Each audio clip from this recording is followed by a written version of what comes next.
Hey everybody, it's me, Justin, aka G00DwillHUNT3R, and we're back. We're going to do another OG Xbox. This is going to be part 2, where we're actually going to go ahead and install a larger hard drive in this unit. This is, I believe, 160 gigs. I believe the stock is 8 gigs. Correct me if I'm wrong in the comments below. But yeah. If you want to put a lot of emulators, save games, ROMs and all that, it's going to pretty much max out the stock hard drive, so you really won't be able to copy original Xbox games directly to the hard drive in this thing. So that's why you're going to need actually a bigger hard drive. So even before we start adding emulators and ROMs and backing games up, you're better off just going ahead and upgrading the hard drive, because I haven't really had much success with actually copying the contents when you do an upgrade to the hard drive. Could be because I'm doing it wrong, but this is just the way I do it whenever I mod these things. First, install the soft mod, which we did in part 1. We'll have a link in the comment section below and probably somewhere here. So if you haven't watched part 1, you're going to need to go ahead and do that. Otherwise, you won't have a soft modded original Xbox, and you won't be able to FTP into it, and won't be able to install the necessary application to be able to install and clone this drive, which will then also have this space. So a couple things you're going to need. We are going to need, obviously, an original soft-modded Xbox, so at least it has to be soft-modded. For this, we're obviously using, I believe, Unleash X, and it's, I don't even know what version. But it should work as long as you can add files and applications to your soft-modded Xbox. This should work. You're going to need a hard drive that has the ability to have a security lock, where you can unlock the drive and lock the drive via this application. If you just Google, I know there is a list out there of hard drive manufacturers and models for people that have soft-modded, and I'll try to link to it somewhere in the comment section below for the models that are compatible, aren't compatible, and maybe possibly some issues with that drive. So I know pretty much Western digitals are always a good thing. As far as the capacity, I want to say it's 250 gigs. But I know I've heard you can use a SATA to IDE adapter and then use larger drives. But again, haven't done it. For what I use these things for, 160 will be fine. You're going to need to have something that's going to be able to power this IDE drive. And it can't be, well, for this tutorial, we're going to do IDE. Again, haven't used SATA to IDE adapters, so I don't know if we could just use a SATA drive. For this tutorial, we're going to go ahead and use IDE parallel drives. You're going to need some way to power that drive. It's a 4-pin. This is just an external generic brick, and it has like a little toggle switch, if it even works. Just on, off, just so we can power the drive, because we're going to need to power the drive after we've already turned on the Xbox. We'll get to that. And you're going to need a switch, or maybe you have a wireless router that has ports, some LAN ports in the back. You're going to need, obviously, a couple of cables, Ethernet LAN cables, and because we're going to need to actually have this get an IP address from either your wireless router, or in my case it's going to be a switch that I have down here in my game room, and I'm actually going to jack in with my laptop onto the network. Again, I don't have the best reception down here, so instead of using wireless and doing FTP, where I could probably drop out, lose, transferring of files, I'm just going to use a dedicated wired connection. It's always the fastest, at least in my instance it is. And then you're going to need your Torx drivers. I believe this is a, what is this, T10? Yeah, T10 Torx, T-O-R-X, Torx driver, or Torx screwdriver. And I believe we figured out this was not a T12, it was like a T18, I think, or T16. Again, I'm going to put it right here, and I'm going to link it below. Because this one, obviously, it doesn't say anywhere on it. I just know from doing it that it's a larger than T10. So that's what you're going to need. You're obviously going to need a PC. You're going to need some sort of a FTP program. I use FileZilla. It's free. At least I believe it's still free. Or just any really free FTP program. You're obviously going to need the files. It's a file called, I believe it's called CHIMP, C-H-I-M-P. You should be able to find it, I believe, on, again, I'm going to Google it, and I'll leave a link to, I believe it's Xbox Dash Hacks or something like that. Again, it's just I have the files, so I obviously don't go out and get them all the time. But that usually will have the instructions where to put the files, because we need to actually partition this and copy that soft-modded hard drive that's in here. So with that out of the way, let's go ahead, hook this thing up to the network, and we'll switch over to the PC. Well, let's start by powering on our Xbox.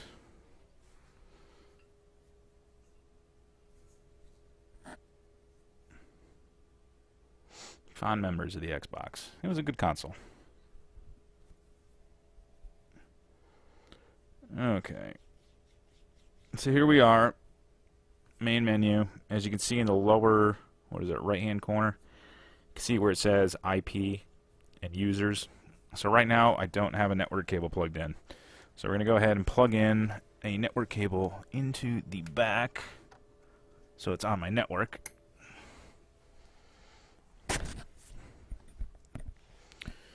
And it got an IP address of 10.0.1.129. So we're going to use that IP address with our FTP program. I'm going to be using FileZilla. So now that we have it on the network and we know what the IP address is, we can go ahead and FTP into it to actually add some applications. Because right now there is nothing in there. That's where we're going to add Chimp, and that will allow us to partition a new hard drive and pretty much just copy the existing hard drive onto the larger hard drive. So let's switch over to the PC and FTP into this sucker. Okay, so here we are. This is the lovely interface of FileZilla. I like to use it. It's free, it's easy, and the best part is it's free, and it's easy. So you're going to come up here, you're going to enter in the host name. Now this is the IP address of the Xbox that we want to connect to. So that's 10.0.1.129. Username is going to be Xbox. Password Xbox. Port 21. And quick connect. Sure, you can have it remember it so you can quickly connect. I've never used FileZilla on this laptop, so this is the first time it's asking me. Sure, why not? So bam, we're in. You can see right here it says, it's trying to establish connection, logged in, and this is what you'll see when you log in to soft-modded Xbox. Just for what we're going to do, everything is going to be located on the E drive. You can see we have emulators. That's where your emulators go. That's where your backed up games from disks will go. This is where we can put apps. Pretty much this is just kind of like user data as far as like saves, dashboard information. I think I've never really messed a lot with the different dashes, but for the sake of this, we're only going to need to do is place a folder in the apps folder. So let's open up the apps folder, and you can see there's nothing in here. And then we need to actually come over here because this is my network, my file structure. This is the file structure of the Xbox, And on my network, I have a nice network storage device. It's a Buffalo network drive. So we're going to open that. And you can see I have an Xbox mod folder. So we're going to open that. Oh, okay. And we're going to be using the chimp files. So we're going to open up chimp. And it has instructions. It tells me, where and what I need to do. As you can see, we're already in the E drive, so let's open up E.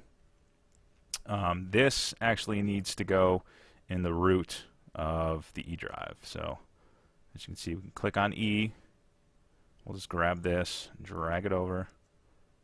And as you can see down there, all files transferred. And so now it's there.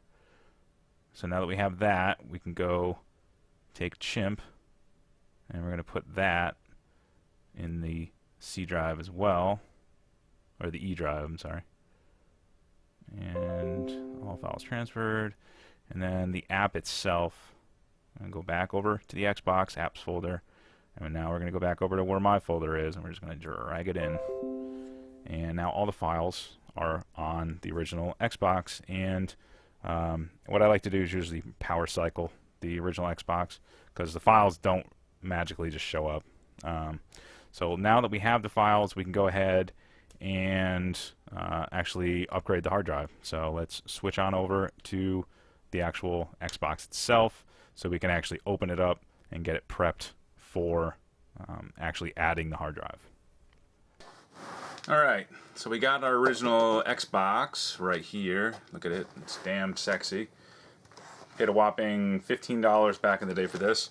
But I knew I could probably turn it into, a nice little emulation station. So to go ahead and flip this sucker over, we're going to need to remove some screws. There's one here, under this pad, this pad, this pad, this pad. And there's also, you could feel, one right here. There's also one right here. So you're going to need to use a T20, a Torx T20 screwdriver. You can buy these online. I'm sure if maybe your local, Lowe's or Home Depot might have a set of Torx. They do come in handy. I feel like a lot of Microsoft products still use Torx. A lot of PlayStation products still use Torx. So yeah, this may be a good idea to get a set. But what I like to do for the pads, I don't like to remove them. But what you can do is you can kind of up here on the edge closest to the corners, just kind of peel it back a little bit. Of course, I cut my nails, but you can kind of peel it back a little bit.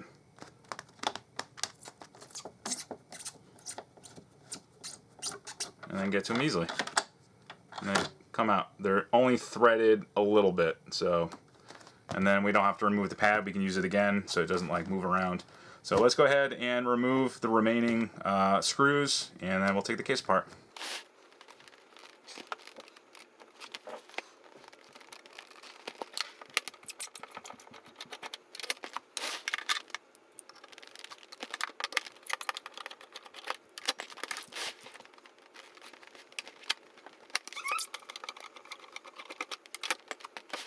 Alright, now, so for the last two, we're just going to go ahead and go right through the sticker. So there's going to be one right here.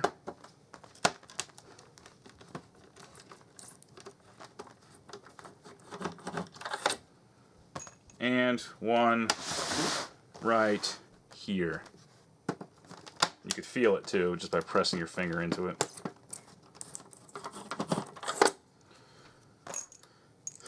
Now take your screws, put them aside.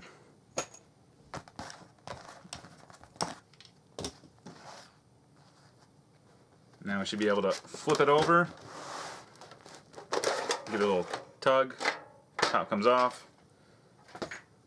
Now here we are inside, and we're going to be getting to this guy. At this point we can kind of just get our handy dandy what is this, T10? Yeah, it's T10. I don't know if you can see that, T10. And there's one screw underneath the ribbon cable. I don't know if you can see it. It's right here. right in between the plastics. And it's just holding that tray in. Go ahead and remove that. And you can also take this cable out too as well. And at this point, we still need to have both the CD or the DVD drive and the hard drive connected. So now let's go back over, hook it all up, and I'll show you what you need to do when you power this thing on with the additional drive. Okay, so we're back. And just a note, here's my new drive that I'm going to be using. As you can see, or maybe you can't see, it doesn't have any jumper set up. On drives like this, is it upside down? They'll usually come with a jumper, and it'll either tell you if it's a slave drive, a master with slave present, single or master. So right now this one is set up as either a single drive or a master drive. And that's not going to work because that's the master drive. So I found a jumper off of one of the other drives, and I'm just going to make this into a slave drive. So let me just do that right quick. So I'm just going to take the pins. It says it's these two. Trying to do this through a camera. Alright, so now that's set up for a slave drive, which is that one right there. Okay, so now what we're going to do is everything's hooked up so we can power it on. Powered it on. So just go ahead and turn it on. And it's going to boot. We'll give it a little second. I'm not going to show any video of this. It's just going to boot. But after a second or two, it should be sitting now at the dashboard. So what we're going to go ahead and do is go ahead, disconnect the ribbon cable from the DVD drive. So now we have that. I'm going to go ahead and plug it into the new drive.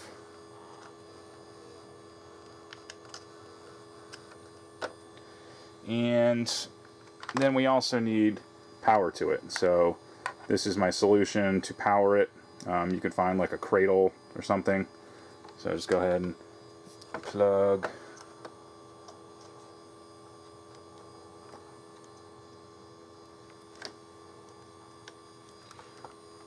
Alright, we got power to it. And this one has like a little indicator on it. So powered it up. It is booting. So now let's switch over to the Xbox so we can actually run the program to clone that drive to this drive and then lock it, and then this should be the new primary drive. Okay, so here we are. We're sitting at the dashboard. We got our new drive set up. It's taken the place of the DVD drive, but you need to have the DVD drive hooked up in order to boot to the dashboard. So that's why you have to do it. And also, it's going to trick the console into thinking that the DVD drive is still hooked up, which it's not. But for this application, it needs to be in tandem with the actual master drive, which is the drive that we're going to clone. So, should go into applications. There's our application we loaded earlier, the Linux. So go ahead and load that with the A button, I should have said. So it found the original 8.4, then now the secondary is 164. So let's go ahead and why is it not there? Oh, FATX, sorry, brain fart. And we're going to go ahead and chimp. Let's just do 480. I don't think it really matters because this is just composite. And it's going to load chimp. And it's just a program. Just don't mind any of this. It's trying to allocate, and it'll say it's failing, and that it doesn't blah, blah, blah, blah, blah. Starting network, yeah, it's not really hooked up to the network, so it's going to fail. And then it just says pretty much press enter, which is just an A button press. I'm not sure if you can do a B button press. So here are our options. Really the only one you want to really concern yourself with is clone from master to slave. We can lock the slave drive, which is the new drive. We're not going to do that right now. You can unlock the slave drive, which if you wanted to unlock the slave, well, if you wanted to unlock a drive, that would be one of the ways you would do it. So Sometimes if you brick a system, you can unbrick it, but only if you know what the key is, and the key is stored on the motherboard. So that's a totally different tutorial. But let's actually look at this display the drive status. It'll either say it's unlocked or it can be locked. So it is security supported. It's not enabled. It's not locked. So that's good. So just hit OK. So what we're going to do is we're going to clone from master to slave. But there are some other options. Right now, really, we're just concerning ourselves with cloning from the master to the slave.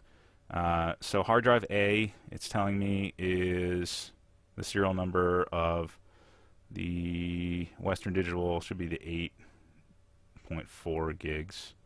I'm going to take its word for it. It's never failed me before, but you always want to make sure the serial numbers match up so you don't accidentally clone a drive that has nothing on it to your main drive, because you would brick it. And this is hard drive B. It's telling me this is the Western Digital blah blah blah blah blah. The serial number is really the only thing I think that's going to identify. It's not going to tell me the size. Whatever. Just hit OK. Why did you not do that? Oh, sorry. I hit no default, so it defaulted back. Click over to yes with the directional button, the D-pad. And it's going to go in, it's going to start, it's going to then boot into another menu, and it's going to ask me. Now, if you want to select stuff, you actually have to press in the left trigger.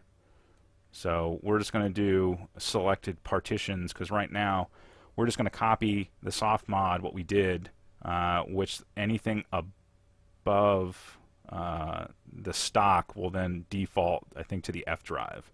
So all the available, it should be, what, 150, 140 gigs should be on the F drive. So we got that, so just hit A to advance. And it's going to say, do you want to go ahead and do a blind, where it just won't tell you how much is done. I always like to do periodical. Again, with this size of a drive, it shouldn't, because of the file structure on the drive we're cloning is small, it shouldn't really matter as far as time. But if you obviously had emulators and ROMs, it would take a while. So I could see why you would want to do a blind. We're just going to copy these two drives because there's nothing on the F drive and there's nothing on the G drive. But if you did have stuff, that's what you would click. You'd come down here, hit, the left trigger in, and to get rid of it, left trigger. So right now we're just going to copy these two, hit A, and it'll take a little while. You can see it's saying ETA, 29 seconds. That's obviously not correct. But we'll obviously fast forward from this point.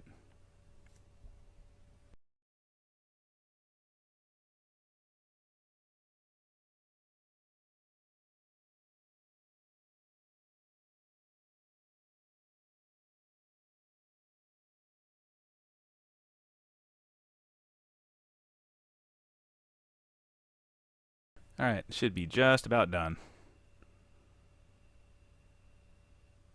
Okay, so now that it's done cloning, you need to go ahead and you need to lock the slave drive. Otherwise, if you try to boot with an unlocked drive, you'll get an error. That's why. If you ever need to clone, or I guess if you needed to swap a drive out. So you can always unlock a drive and lock a drive as long as you know what the password for that is. But this is really easy because the drive doesn't have a password. It's not locked. It's a fresh drive. So go ahead and click on the A button, lock slave drive. We're just going to lock it from the motherboard because this is the drive that'll now replace the other drive. So from motherboard, and it's going to tell me, do you want to go ahead and lock the Western Digital serial number, blah, blah, blah, blah, blah. And we're going to hit yes. Okay, so we'll just go down, we'll shut down the Xbox, and we'll switch over to taking out the old drive and putting in the new drive, and then booting it, and hopefully it should work. So we'll go down to shut down, and it should terminate, and it should power off your Xbox. Okay, so now we can go ahead and power off our new drive. We can go ahead and I like to just disconnect everything. So go ahead and disconnect that. Disconnect the AV. Take power off. So this is going to be our new drive. And we're probably going to go ahead and remove. Let me go get something. We can now go ahead and remove that jumper because we don't need it anymore. It's not a slave drive. It's going to be a single or a master.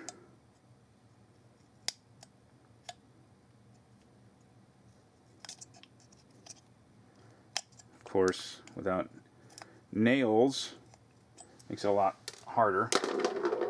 But as you can see, we've removed, there's no more jumpers on it. So go ahead and plug our DVD drive back in. We're going to need that to be able to back up our games. And now we can just go ahead, remove the ribbon cable. This could come out because we've already removed the screw. So just pull the tray out. And go ahead and remove power cable. You can kind of just wiggle it. It might actually even be easier at this point. I'm just going to do it, but there's 4 screws, 2 here and 2 here. So we're going to go ahead and pop those out with our handy dandy, there's our T10.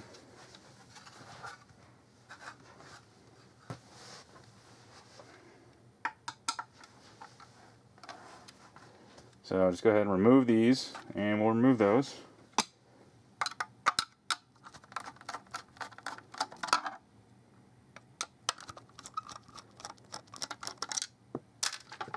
Oh, drop one in there. That's never good. We'll get that before we put it back.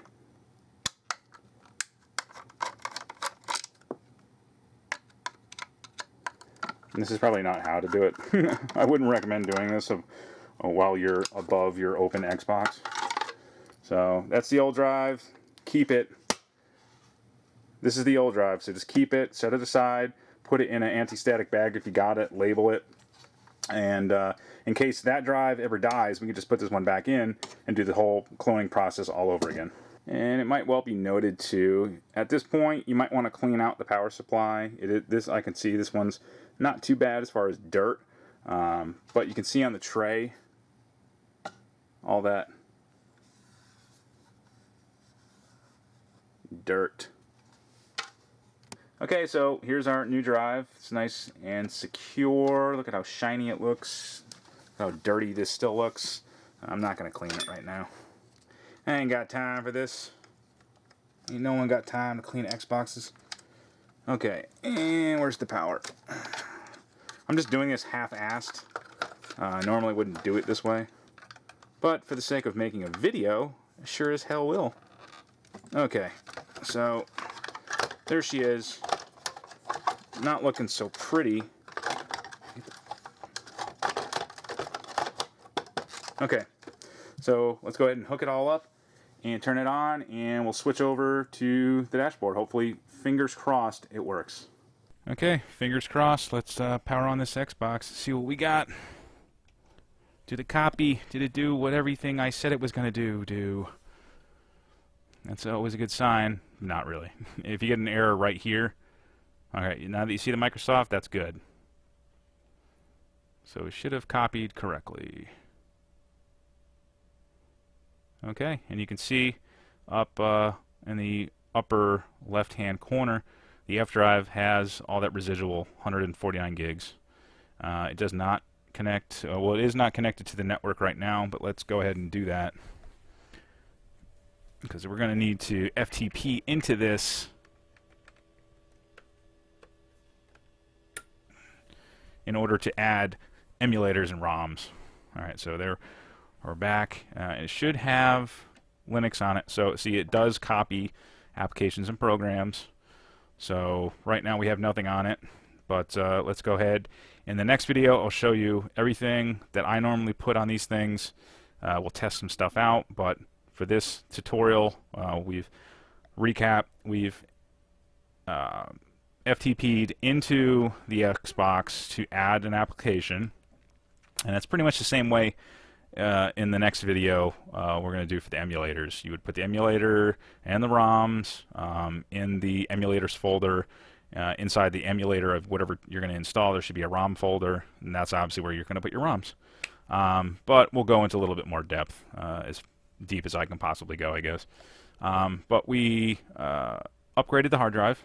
I showed you the chimp program that I use, and I'll try to find it out there on the www and link it in the description. But it should be out there. I'm pretty sure it's in a bunch of repacks of the 72 applications for original Xboxes. So you should be able to find it pretty easily. Yeah, we showed how to go about cloning the drive and installing it, and yeah, hopefully this video was a little bit self-explanatory. I know I kind of just half-assed it, but that's how we do it on this channel. You're gonna mess up, and it's not the hardest thing to do, but again, for people that don't do a lot of this kind of hands-on stuff, it could seem like it's overwhelming, but it's not. So as always, yeah, if you liked it, hit that thumbs up button, and stay tuned for, I guess, number 3 of the Xbox mod video. It's Good Will Hunter saying, see y'all later. Bye.